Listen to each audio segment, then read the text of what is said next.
మన చిన్న ప్రార్థన.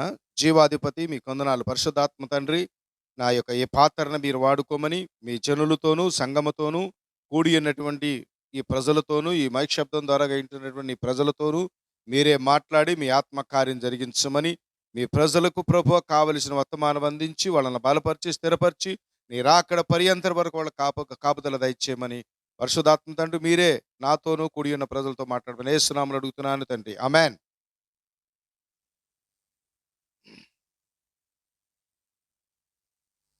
అపోస్తుల కార్యము 1:8 చదవండమ్మా. 1వ అధ్యాయము 8వ వచనం. ఆయనను పరిశుద్ధాత్మ మీ మీదకి వచ్చినప్పుడు మీరేమవుతారట? శక్తిని నొందుతారు. కనుక మీరు యెరూషలేములోను యూదాయ సమరయలలోను దేశమంతట్లోను ఊదిగంతముల వరకును మీరు నాకు సాక్షులయ్యి ఉందురని చెప్పిరి. Praise lord. హల్లెలూయా. యూదయలోను యెరూషలేమే కాదు, ఊదిగంతముల వరకే మన సాక్షులు.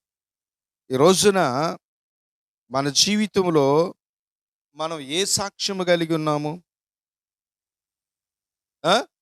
ఎలాంటి సాక్ష్యం కలిగి ఉన్నాము? దేవుని కోసం మనం సాక్షులై బతుకుతున్నామా, లేకపోతే ఇతరుల కోసం అనే సాక్షులై బతుకుతున్నామా? అవునా? ఇతరుల గురించి చెప్పుకుంటున్నామా? ఇతరులని విమర్శిస్తున్నామా?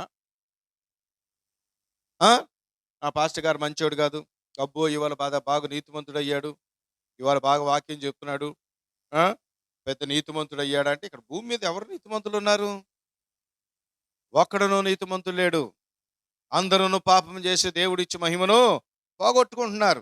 అయితే ఇక్కడ కాన్సెప్ట్ ఏంటంటే, దేవుడు ఎప్పుడూ కూడా మన ఈరోజు నీవు నీతిమంతుడిగా అయిన కాడి నుంచే దేవుని దగ్గర లెక్క. ఇవాళ ఒక్కరు ఏదో నీతిమంతులు అయ్యారని చెప్తున్నారులే అంటే నువ్వు విమర్శిస్తున్నావంటే ఎలా కుదురుద్ది? కుదరదే. ఇప్పుడు చూడు, ఈమె పాపం స్త్రీ అని ఏం చేస్తున్నారు? అందరూ కలిసి రాళ్ళు వేస్తున్నారు. మీలో పాపం లేనివాడు ఆమె మీద రాయేయండి అని దేవుడు ఏం చేశాడు? వారి పేరులు రాసి కింద వారు ఫలానా సమయంలో ఫలానా గడిలో వీళ్ళు ఈ రకమైన పాపం ఆమెతో కూడా చేసి ఈ రోజున ఆమె మీద రాళ్ళేస్తున్నారు. అవునా? అట్లాగా ఈ లోకంలో అనేక మంది ఏం చేస్తున్నారంటే, వీళ్ళ పాపమును దాచిపెట్టుకొని ఏం చేస్తారంటే ఎదటి వాళ్ళ మీద రాళ్ళు వేస్తూ ఉంటారు. వాళ్ళు పరిశుద్ధులా, వీళ్ళు పరిశుద్ధులు. ముందు నీ సాక్ష్యం చూడు. నువ్వు దేవుని గురించి ఏం సాక్ష్యం చెప్తున్నావు? దేవుని గురించి అనేకుల కొరకు నువ్వు చెప్పి నిన్ను నువ్వు పరిశుద్ధపరచుకుంటున్నావా, దోసుకుంటున్నావా? దోసుకునేలాగా ఉంటూ దేవుని కలిగి ఉన్నామని చెప్పి, క్రీస్తు బిడ్డలమని చెప్పి బ్రతుకుతూ నువ్వేం చేస్తున్నావు? నీ సాక్ష్యాన్ని నువ్వు కోల్పోయావు. నీ సాక్ష్యం ఎప్పుడైతే ఎదటివాడి యొక్క సాక్ష్యం కోల్పోయిందో వాళ్ళ నోట్లో నుంచి ఏమొస్తుంది? దుర్వాసన వస్తుంది. ఏమొస్తుంది? దుర్వాసన వచ్చి ఏం చేస్తుంది? అనేకుల గురించి వాళ్ళు ఏం చేస్తాడు? దుష్ట ప్రచారం చేస్తాడు. ఆడు మంచోడు కాదు, ఈడు మంచోడు కాదు, ఈ భూలోకంలో ఒక్కడును మంచోడు కాదు. Praise lord. హల్లెలూయా. ఏంటి? ఎవరో మంచోడు కాదు. ఏంటి? అందరూ పాపం చేసి దేవుడిచ్చి మహిమ పోగొట్టుకున్న వారే. అయితే ఒకటి, ఆ మహిమా వస్త్రములను ముందుగా పోగొట్టుకుంది ఎవరండి? ఏదోను తోటలో ఆదాం గారు, హవ్వ గారు. అవునా? అయితే ఆ మహిమా వస్త్రాల్ని మనకు తీసుకురావటానికే ఆయన ఈ భూలోకమునకు వచ్చి ఆయన ముళ్ళ కిరీటం పెట్టించుకొని ఆయన పక్కలో బళ్ళెముతో పొడిపించుకొని మేకులు కొట్టించుకొని ఆయన మరణానికి ఆయన రక్తాన్ని, పరిపూర్ణమైన పరిశుద్ధుల రక్తాన్ని కార్చేశాడు. కారణం ఏంటో తెలుసా? నీ పాపము నా పాపము తీసివేయటానికి. అయితే ఒకటి, పాపం చేసేవాడిని చేయనీయండి. దేవుడికి తెలీదా? చూస్తూ ఉన్నాడు. నేను చేసింది మంచి అని నువ్వు అనుకుంటున్నావు, నేను చేసేది గొప్ప అనుకుంటున్నావు, కానీ దేవుడికి అన్నీ తెలుసు. ఏంటి? అన్నీ తెలుసు. నాకేం తెలియదులే అంటే కుదరదు. నీ ఏలు ముద్ర నుంచి, నీ తల ఎంట్రుకల నుంచి, నువ్వు మాట్లాడే భాష దగ్గర నుంచి, నువ్వెక్కడ ఎలా మాట్లాడుతున్నావు, ఎవరి దగ్గర ఎలా మాట్లాడుతున్నావు, నీ మెప్పు కోసం, నీ గొప్పల కోసం ఏమేం చేస్తున్నావు అన్నీ గమనిస్తున్నాడు దేవుడు. ఆయన చూచుచున్న దేవుడు. ఆయనకట ఆకాశము ఆయనకి సింహాసనమట, భూమి ఆయనకి పాదపీఠము. ఈ భూభాగములో ఆయన కాలు భాగములలో నువ్వు వేసే వేషాలు ఆయనకి తెలియదా? ఆకాశము నుంచి నిన్ను పరిశీలన చేయట్లేదా? గమనిస్తూ ఉన్నాడు, నిన్ను పరిశీలన చేస్తున్నాడు, నిన్ను ప్రతిదీ క్షణక్షణము చూస్తున్నాడు. నీలో లోపల ఉన్న ఆత్మకు చెప్పుకో, ఏమనో తెలుసా? నేను చేసింది తప్పు, నేను మాట్లాడింది తప్పు. చాలామంది ఎదటివాడి గురించి మాట్లాడుతున్నప్పుడు ఇతను పరిశుద్ధుడు అనుకొని మాట్లాడుతుంటాడు. అసలు మాట్లాడే హక్కు నీకెక్కడిది? లేదు కదా. ఒక అడుక్కు తినే అతన్ని కూడా అరే అడుక్కునేవాడా పోరా అనకూడదట. అర్థమైందా? ఆయన ఎవరు? దేవుని పోలి ఉన్నాడు. మనిషి అంటే ఎవరు? దైవ స్వరూపుడు. ఏ వ్యక్తిని ఏమీ అనకూడదు. తీర్పు తీర్చుటకు నీ వంతు కాదు. తీర్పు తీర్చేది ఎవరు? దేవుడు. తీర్పు నువ్వెవరో తీర్చడానికి, అవునా కాదా? తీర్పు తీర్చే ఆ అర్హత కానీ మనకు లేదు. ఒక పేద లాజరు గురించి పలుసార్లు చెప్తూ ఉంటాయి. ఎందుకని? పేదవాడు పరలోకంలో ఉన్నాడా, ధనవంతుడు ఉన్నాడా? పేదవాడే ఉన్నాడు. హీనంగా మాట్లాడుతూ ఒక తోటి సహోదరుని, నీ బతుకు అట్టాంటిదే, నీ బతుకు పనికిమాలిన బతుకు అని తిడుతూ హీనమైన భాష మాట్లాడుతుంటే నీ నీ పరిస్థితి ఒక రోజున ఎలా ఉంటుందో తెలుసా? నిత్య నరకంలో హీనమైన బ్రతుకు నువ్వే బతుకుతావు. నువ్వు పరిశుద్ధురాలుగా దేవుడు మమ్మల్ని దీవిచ్చేశాడు. ఏంటి దీవిచ్చింది? దాసుకొని ఎంజాయ్ చేస్తుంటే దేవుడిని అడ్డు పెట్టుకొని నువ్వు సంపాదించుకొని దేవుడి పేరు చెప్తావా? మోసం చేసి సంపాదించి దేవుడి పేరు చెప్తావా? నీ సాక్ష్యాన్ని పోగొట్టుకొని పరిశుద్ధుడి వలె నటిస్తావా? ఎంతవరకు కరెక్టు? అవునా?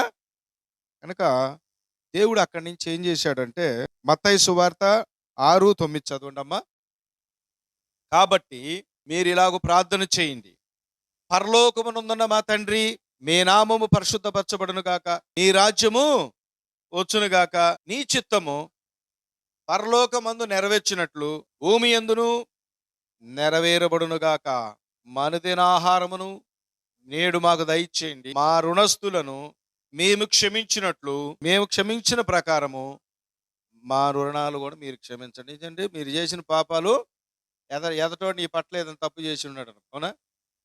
ఆ రకంగా దేవుడు క్షమించమన్న ప్రార్థన ముందే నేర్పించాడు యేసు ప్రభువారు, అవునా? క్షమించు, నిన్ను వల్లే నీ పొరుగోడిని ప్రేమించు, అవునా కదా? క్షమించమంటున్నాడు. ఆ క్షమాభిక్ష నీలో లేనప్పుడు, ఆ క్షమా గుణం నీలో లేనప్పుడు నువ్వు దేవుని బిడ్డ వల్ల అవుతావు.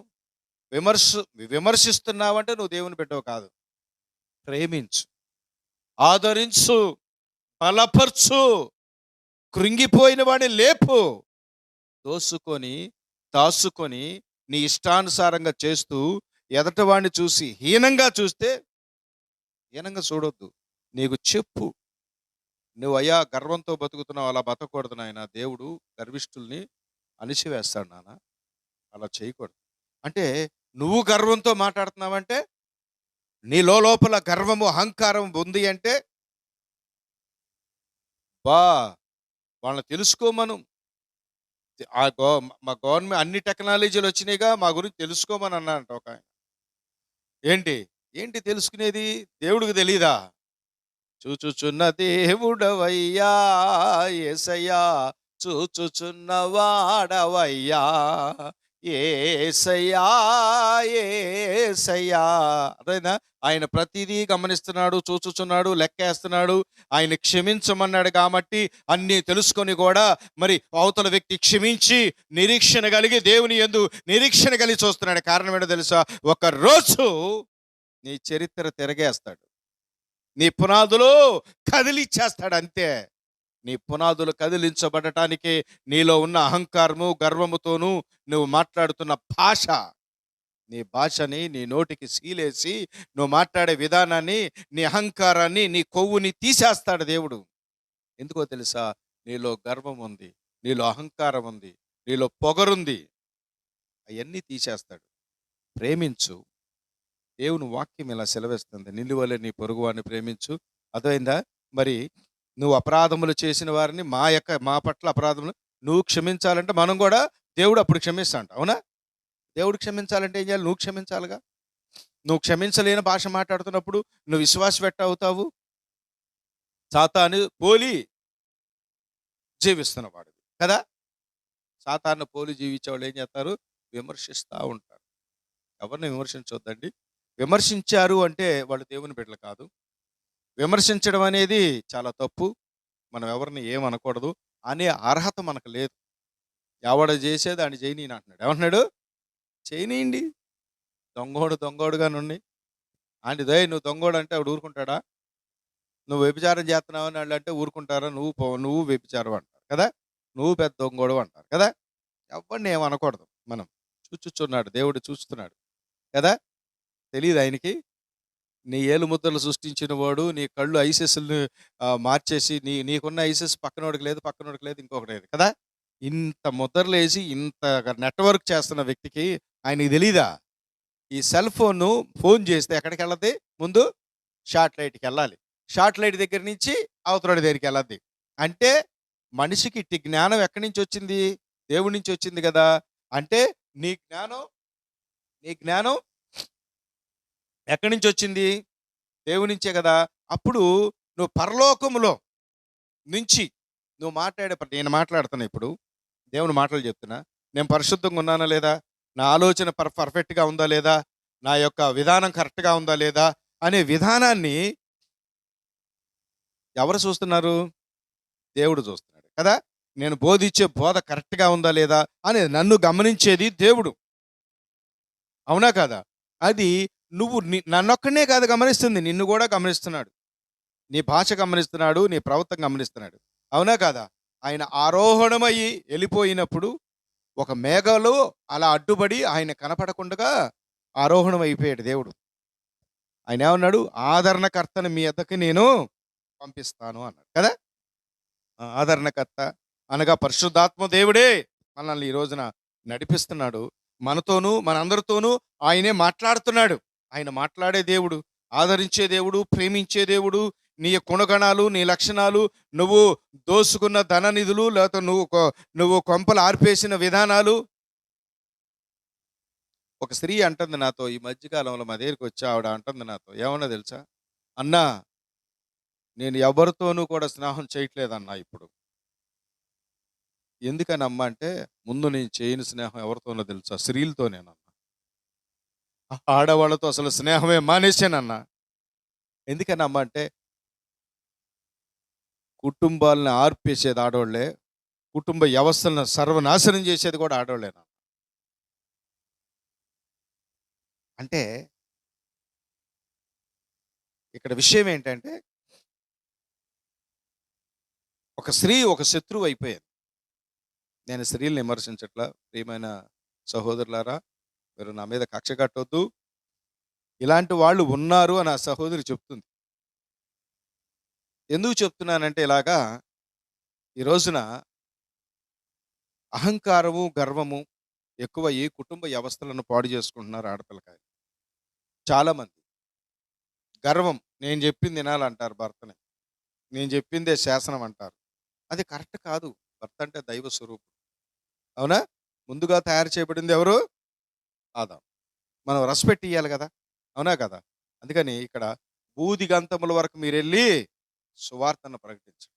నీ సువార్తను ప్రకటించే ముందు చాలామంది పాపం చిన్న చిన్న సువార్థికులు వచ్చేటప్పుడు వాళ్ళని చాలామంది విమర్శిస్తుంటారు. వీడు పెద్ద భక్తుడు వెళ్ళి సంచి ఒకటి వేసుకుని బయలుదేరాడండి. ఈ రోజున నేను ఇక్కడ నిలబడి దేవుని మాటలు చెప్తున్నానంటే, అలా ఒక సంచి వేసుకొని ఒక తల్లి, నాకు బాగా తెలుసు, ఒక తల్లి ఇంటింటికి వచ్చే సువార్త ప్రకటించేది. మా అమ్మగారు ఇంత పెద్ద బొట్టు పెట్టుకొని వికలహారాధనలు చేస్తున్నటువంటి సమయాల్లో ఎంతో దుఃఖంతోనూ వేదంతోనూ ఆమె అనారోగ్యంతో ఉన్నప్పుడు ఆ పక్కింట్లోకి వచ్చి దేవుని మాటలు చెప్తుంటే ఈవిడెళ్ళి తొంగి తొంగి చూస్తుంటే మీరు కూడా రండి అని చెప్పి అంటే మీరే రండి అని చెప్పి పిలిపించుకొని ఇంట్లో కూర్చోబెట్టి మా అమ్మగారు ప్రార్థన చేయించుకుంటే ఈ రోజున మేమందరం రక్షించబడ్డాం. దేవునికి స్తోత్రం. హల్లెలూయా. ఎందుకంటే ఈ రోజున ఇక్కడ నిలబడి చెప్తున్నానంటే ఆ యొక్క చిన్న సువార్థికురాలు వల్లే ఈ రోజున మేము రక్షించబడ్డాం. అర్థమైందా? వాళ్ళని ఏమనొద్దు. వాళ్ళ ఇంటింటికి వెళ్ళి సువార్త ప్రకటిస్తే ఆ రోజున మా అమ్మగారు ఆమెకేదో క్వశ్చన్ బియ్యము కాసినంత ఒక ₹10 ఎంతో ఇచ్చింది. ఆ రోజుల్లో మరి తక్కువ కదా, అవునా? ఇచ్చింది కానుక తెలియక. తర్వాత మాకు డబ్బులు చాలా ఉన్నాయి అప్పుడు ఆ టైంలో ₹1 ₹2 ఇస్తూ ఉండేది. వచ్చి బలపరిచేది, బలమైన మాటలు చెప్పేది. ఈ రోజున మేమందరం బలంగా ఉన్నామంటే ఆ రోజున తల్లిగారు చెప్పిన సువార్తను బట్టే మేము ఈ రోజున క్రీస్తుని కలిగి ఉన్నాం. Praise lord. హల్లెలూయా. ఎందుకంటే చాలా మంది ఇంటింటి సువార్త వెళుతున్నప్పుడు మీరు ఈ లోకమునకు సాక్షులు అయ్యుండి. ఆమె ఏ రోజు కూడా ధనం అని ఆశించలేదు, కానీ మేమే ఇచ్చేవాళ్ళం. Praise lord. హల్లెలూయా. ఎందుకంటే మనం ఏంటంటే చాలా మంది ఇంటింటి సువార్థికుల్ని విమర్శిస్తారు. విమర్శించొద్దు. వాళ్ళు వేసుకునే వస్త్రాలు సరిలేవని వాళ్ళని హీనంగా మాట్లాడుతున్నారు. మీరు మాట్లాడవద్దు. నీకు ఓపికందా మంచి వస్త్రాలు కొని, నీకు ఓపికందా పిలువు, ఇంటికి పిలువు. సేవకులు మంచి పరిచర్య చేస్తున్నారు, వస్త్రాలు పెట్టు, వాళ్ళకి సహాయం చేయి నీకు దమ్ముంటే. అంతేగాని హీనంగా మాట్లాడొద్దు. దేవుని పోలికన వాళ్ళు ఉన్నారు. వాళ్ళకి నిత్య రాజ్యం పరలోకంలో ఉంది. వాళ్ళకి నిత్య రాజ్యంలో వాళ్ళు ఉంటారు. అనేక మందిని శిశువులుగా ఈ రోజున నేను దేవునికి శిష్యుడుగా అయ్యానంటే ఆ రోజున ఆ తల్లి నా తల్లికి చెప్పింది, ఆ తల్లి నా తల్లి నాకు చెప్పింది. మేమందరం ఈ రోజున క్రీస్తుని కలిగి ఉన్నామంటే కారణం ఏంటో తెలుసా? ఆ చిన్న సువార్థికుల మూలంగానే.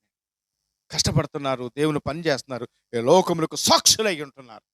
ప్రియమైన దేవుని బిడ్డలారా, మనం ఈ లోకములకి మీరేం చేయాలి? ఉప్పు వేసినట్టు మీ సారాంశం, మీ మాటలు ఉప్పు వేసినట్టు అనేకులకు రుచికరముగా ఉండాలి. కానీ అనేకులను వాడెంత వీడెంత, వాడు భక్తుడెళ్ళే వెనకాల సంచేసుకుని బయలుదేరాడు, వాడు భక్తుడెళ్ళే వాక్యం చెప్తున్నాడు, ఇవాళ పెద్ద పరిశుద్ధుడై ఉన్నాడు. ఈ భాషను మానేయండి. మీరు ఈ లోకమునకు మీరు వెలుగై ఉండండి, సాక్షులై నిలబడండి. ప్రార్థన చేసుకుందాం. జీవము కలిగిన దేవా, మహోన్నతుడా, మహాగణుడా, మహత్కార్యములను గంభీర కార్యములు చేయడానికి స్తోత్రములు తండ్రి. ఈ లోకములకు మేము ఉప్పు వెళ్ళే ఉండాలి. ఈ లోకంలో అనేకులకు సువార్తను ప్రకటించాలి, అనేకులను వెలిగించాలి, అనేకులను బలపరచాలి. ప్రభువా, మెందు మా సాక్ష్యమును మేము జాగ్రత్త పడాలి. మేము అనేకులకు సాక్షులుగా ఉండాలి. మా జీవితమే అనేకులకు సాక్షులుగా బతకాలి. ప్రభువా, మా జీవితం పాత గతించును, అన్ని కొత్తవాయిను. ప్రభువా, మా జీవితంలో పాతదాన్ని పక్కన పెట్టేస్తాం. మేము ఎవరినైతే మోసం చేశామో, ఎవరినైతే చీటింగ్ చేశామో, ఎవరెవరి దగ్గర అయితే ప్రభువా అదిగోనైనా మోసం చేసి కార్యాలు వాళ్ళ దగ్గర దోసుకున్నామో వారికి మేము అన్నిటిని ఇచ్చేస్తాం. చెడు పనులు చెయ్యం నాయన. పొట్టి చెక్కయ్య ఇదిగో దిగో అని మరి సొంకరవాడు మరి వచ్చి ఆయన వడ్డీలు వసూలు చేసేవాడు, పన్నులు వేసేవాడు, చక్కెర పన్నులు వేసేవాడు. ఆయన కూడా దేవుడు రక్షించాడు. ఆయన అనేకులకు పనిచేశాడు. ఆయన తీసుకుని అన్ని ఇచ్చేశాడు. ఆయన మారాడు. అలాగే నేను మారాలి, నా జీవితం మారాలి అని చెప్పేసి నువ్వు ఒక గొప్ప నిర్ణయం తీసుకొని లోకమునకు అనేకులకు సువార్త ప్రకటించి నువ్వు గొర్రెని కను, అనేక గొర్రెలను కను, విశ్వాసవి కను. యేసు ప్రభు చెప్పి వెళ్ళాడు ఏమని? మీరు ఈ లోకమునకు వెళ్ళి సర్వ సృష్టికి సువార్త ప్రకటించమన్నాడు. నువ్వు ప్రకటిస్తానికి ఇష్టపడుతున్నావా? అనేకులకి మరి రక్షణలోకి తీసుకురావాలి, పరలోకంలో మంచి ఆస్తిని సంపాదించుకోవాలనుకుంటున్నావా? ఈ లోకంలో నువ్వు సంపాదించుకున్నంత వ్యర్థమే, కానీ పరలోకాన్ని సంపాదించుకో, దేవుని రాజ్యంలో ఉండు. చిన్న ప్రార్థన. మహోన్నతుడా, మహాగణుడా, ఈ సమయంలో ప్రభా నేను ప్రార్థన చేయించుండగా నాయన, ఈ సమయంలో నీ పిల్లలు వాక్యం విన్నారు గనక ఈ వాక్యానుసారంగా జీవించినట్లుగా నీ కృపలో భద్రపరచమని మా రక్షకుడు మా ప్రభువైన యేసుక్రీస్తు నామములో ప్రార్థించుకుని వేడుకుంటున్నాము తండ్రి. ఆమేన్.